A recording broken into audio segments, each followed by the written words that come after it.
और दर संदेश खाली में महिलाओं से अत्याचार के मुद्दे पर ममता सरकार बुरी तरह से घिर चुकी है। जहां बीजेपी ने लोकसभा चुनाव में संदेश खाली को महिला सम्मान का मुद्दा बना दिया है। कुछ बिहार की रैली में पीएम मोदी ने सख्त लहजे में कहा है कि संदेश खाली के गुनाहगारों को बख्शा नहीं जाएगा। वहीं कल कलकत्ता हाईकोर्ट ने भी ममता सरकार को कड़ी फटकार लगाई है। ये रिपोर्ट देखिए।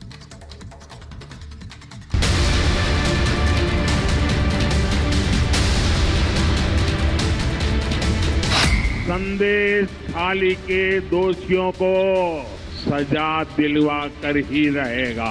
उन्हें जिंदगी जेल में ही काटनी पड़ेगी। संदेश खाली की महिलाओं को यह मोदी का सबसे बड़ा वादा है।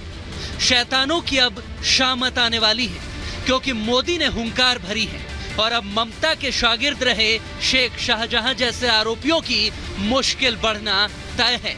क्योंकि बंगाल के संदेश खाली में महिलाओं से यौन उत्पीड़न के मामले में आरोपियों पर डबल प्रहार हो रहे हैं। एक तरफ प्रधानमंत्री ने मोर्चा संभाल लिया तो दूसरी ओर कलकत्ता हाईकोर्ट है।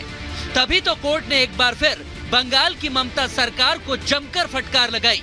कोर्ट ने तल्ख लहजे में ममता सरकार को लताड़ते हुए कहा कि संदेश खाली का मामला लोगों की सुरक्षा से जुड़ा हुआ मामला है। अगर वहां की पीड़िताओं के आरोपों में 1% भी सच्चाई है तो ये शर्मनाक है। पूरा प्रशासन और सत्ताधारी पार्टी यानी कि टीएमसी इसके लिए जिम्मेदार है। नैतिक तौर पर 100% ममता सरकार को जिम्मेदार ठहराया गया है। कलकत्ता हाईकोर्ट के चीफ जस्टिस टीएस शिवज्ञानम ने कड़ी फटकार लगाते हुए ये भी कहा कि आप SC/ST नेशनल कमीशन की रिपोर्ट देखेंगे तो उसमें अगर 1% भी सच्चाई है तो भी 100% शर्मनाक सरकार का ये कृत्य है। कोर्ट की कड़ी टिप्पणी और ममता सरकार की घेराबंदी के बीच पीएम मोदी भी बंगाल के कूच बिहार में थे, जहां उन्होंने आश्वासन दिया और संदेश खाली के शैतानों को कड़ी सजा दिलाने का ऐलान कर दिया। मोदी ने साफ कर दिया कि दोषियों की पूरी जिंदगी जेल में कटेगी। संदेश खाली की महिलाओं के साथ जो हुआ वो टीएमसी के अत्याचार की पराकाष्ठा थी। अब बीजेपी ने संकल्प लिया है कि वो संदेश खाली के दोषियों को सजा दिलवा कर ही रहेगा। उन्हें जिंदगी जेल में ही काटनी पड़ेगी। मोदी ताबड़तोड़ हमले कर रहे थे और संदेश खाली की महिलाओं को इंसाफ देने के लिए हुंकार भर रहे थे, तो कोर्ट में सुनवाई के दौरान इस मामले में ईडी की ओर से पैरवी कर रहे केंद्र सरकार के डिप्टी सॉलिसिटर जनरल धीरज त्रिवेदी ने ममता सरकार पर सहयोग न करने का आरोप लगाते हुए पूछा कि ऐसी स्थिति में केंद्रीय एजेंसियां जांच को आखिर कैसे आगे बढ़ा पाएंगी। इस मामले में जनहित याचिकाकर्ता के वकील ने भी गवाहों को सुरक्षा देने की मांग की है और दावा किया कि सुरक्षा कारणों से कोई भी महिला अदालत में गवाही देने के लिए आगे नहीं आ पाई। और इसके पीछे की वजह एक अन्य याचिकाकर्ता की वकील और बीजेपी की नेता प्रियंका टिब्रेवाल ने बताई और दावा किया कि संदेश खाली की ज्यादातर महिलाएं पढ़ी लिखी नहीं हैं। ईमेल तो भूल जाइए, वो खत भी नहीं लिख सकती। इस मामले में 500 से ज्यादा महिलाओं ने हमसे शिकायत की है कि उनके साथ सेक्सुअल असॉल्ट हुआ है और उन्होंने बकायदा एफिडेविट दिए हैं। पीड़ित महिलाओं ने दावा किया है कि एक शाहजहां तो गिरफ्तार हो गया, मगर उसके 1000 साथी गांव में घूम रहे हैं। वो शाहजहां के खिलाफ ना बोलने के लिए पीड़ित महिलाओं और उनके परिवार वालों को खुलेआम धमका रहे हैं। प्रियंका टिब्रेवाल ने यह भी दावा किया कि ये शिकायतकर्ताओं ने ही हमें बताया है कि शाहजहां शेख के लोग कह रहे हैं कि अगर महिलाओं ने उनके खिलाफ बयान दिया तो उनके पतियों और बच्चों के सिर काटकर फुटबॉल खेलेंगे। इस दावे पर कलकत्ता हाईकोर्ट के चीफ जस्टिस टीएस शिवज्ञानम ने कहा कि मान लीजिए कि एक भी एफिडेविट सही है तो ये शर्मनाक है। सोचिए, इतना खौफनाक मंजर बंगाल के एक इलाके में है जिसे कोर्ट भी मान रही है और मुख्यमंत्री ममता बनर्जी सख्त एक्शन लेने से परहेज कर रही हैं। उल्टा मोदी के खिलाफ सियासत में उलझी हुई हैं, जिसको लेकर अब बीजेपी और टीएमसी में जुबानी जंग तेज हो चुकी है। मुख्यमंत्री जो है वो भवानीपुर रहती हैं। भवानीपुर से संदेश खाली का डिस्टेंस जो है वो हार्डली 2 घंटे 10 मिनट का है, मगर मुख्यमंत्री को समय नहीं मिला संदेश खाली जाने का। तो आप इसी से समझ सकते हैं कि किसको कहां जाना चाहिए ये तृणमूल तय नहीं करेगा। प्रधानमंत्री पूरे देश के प्रधानमंत्री हैं और वो लोगों के बारे में सोचते हैं। ये नोटंकी है, ये जो नॉर्थ बंगाल के लिए दर्द वो दिखा रहा है, ये एक्टिंग है।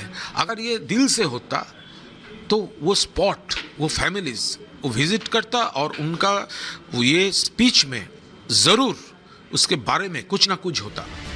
मोदी की टीम संदेश खाली की पीड़ितों को न्याय दिलाने की लड़ाई लड़ रही है।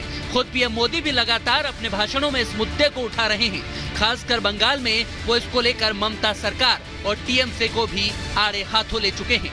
बीजेपी से चुनावी मुद्दा बना रही है और 42 सीटों पर ममता की घेराबंदी का प्लान है, जिसके लिए कूच बिहार में पीएम मोदी ने हाथ में कमल का चिन्ह लेकर रोड शो किया। इस दौरान बड़ी संख्या में महिलाएं, युवा समेत स्थानीय लोगों ने पीएम मोदी का शानदार स्वागत किया। तो वहीं पीएम मोदी ने भी कूच बिहार की रैली में महिला शक्ति का आभार जताकर उनकी सुरक्षा का आश्वासन दिया। इतनी बड़ी संख्या में आप लोग आए हैं, आपका उत्साह पूरा देश देख रहा है। ये बंगाल का मिजाज पूरा देश देख रहा है। बंगाल में रैलियों और रोड शो के जरिए मोदी ने बीजेपी के पक्ष में माहौल बना दिया है और इसमें संदेश खाली का मुद्दा भी ममता विरोधी मोर्चे पर सबसे मददगार साबित हो रहा है। ऐसे में क्या संदेश खाली में शाहजहां की करतूत ही मोदी के खिलाफ ममता की मुसीबतें बढ़ाएगा? Bureau report, Republic Bharat.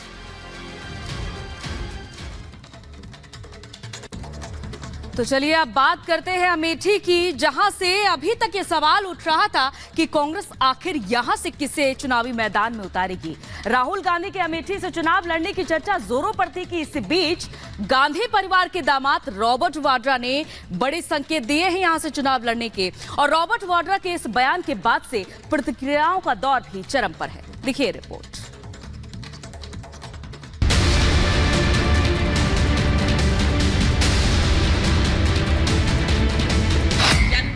हमारी सेवा को देखा, जाना, परखा और पुनः हम पर विश्वास किया। अमेठी से स्मृति ईरानी के मुकाबले कौन, ये सवाल लोगों की जेहन में था। स्मृति ईरानी को दोबारा अमेठी से टिकट दिए जाने का ऐलान बीजेपी ने बहुत पहले कर दिया था, जबकि कांग्रेस ने अमेठी से राहुल या गांधी परिवार के किसी सदस्य की उम्मीदवारी पर चुप्पी साध रखी है।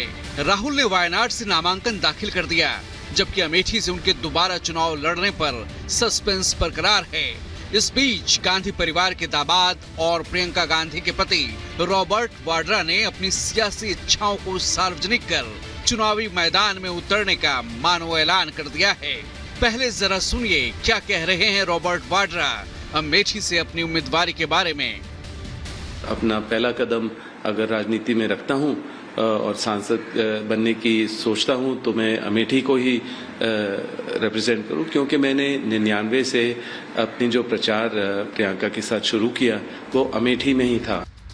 गांधी परिवार के दामाद रॉबर्ट वाड्रा ने स्मृति ईरानी पर निशाना साधा और दावा किया कि अमेठी की जनता उन्हें बतौर सांसद राजनीति में आने का मौका देना चाहती है। जब अमेठी के लोगों को लग रहा है कि उन्होंने गलती की कि स्मृति जी को जताया और राहुल को वहाँ से जो भी है कि कोई और कंस्टिट्यूएंसी ढूंढनी पड़ी या जो भी है, पर मुझे लग रहा है कि वो चाहते हैं कि गांधी परिवार का कोई भी सदस्य वापस आए, वहाँ वो भारी बहुमत से जिताएंगे। हालांकि ये कोई पहली बार नहीं है जब रॉबर्ट वाड्रा ने सियासी पिच पर खेलने की अपनी इच्छा जताई हो, लेकिन इस बार अमेठी में कांग्रेस प्रत्याशी को लेकर लोगों में दिलचस्पी ज्यादा है और रॉबर्ट वाड्रा ने एक तरह से चुनाव लड़ने की अपनी इच्छा को सार्वजनिक कर इशारा कर दिया है कि गांधी परिवार की तरफ से मुमकिन है कि उन्हें अमेठी की कमान सौंप दी जाए। अब वाड्रा के बयान के बाद सियासी तंज भी शुरू हो गए हैं।